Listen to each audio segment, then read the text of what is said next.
ها خیر باشه. ایران مرا گرفت، چرا؟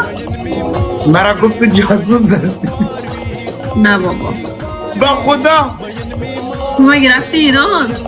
ها الکی. دیروز سر کردیم، یک روز مرا گرفت علاقت ما فرار کردیم.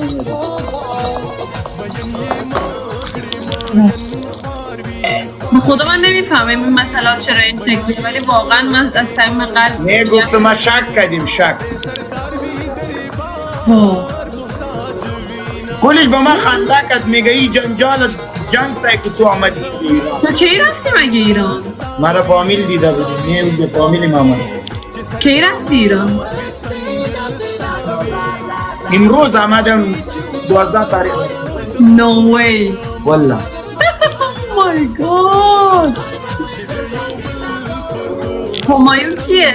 همایون خمینی اون اسمش کرده شیخ. تو ایران چی کار میکنی؟ والله ما دیوانه شدیم، با فامیل دیده بودیم والله. بس مای خرابی کرد. گاد. رفتی چه کرد؟ نه در مادر فامیل خودش دیده بودیم، او هم به افغانستان آمده بود، ما اینجا. بس الترانسليت. الان فامیلت اینجا؟ میرفت. واقعا متاسفم واسه این چیزایی که پیش میاد. خیلی سخته. وعليكم السلام عليكم. نمیدونم چی بگم ولی واقعا ناراحت کننده.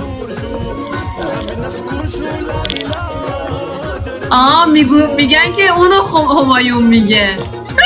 ما في والله ياسر يترجم له. اوکی ما رفتیم، ما امروز آمدیم، ما فقط گیسکال گپ میزنیم، لایف نمیکنیم. تشکر، زنده باد. باشه مواظب خودت باش.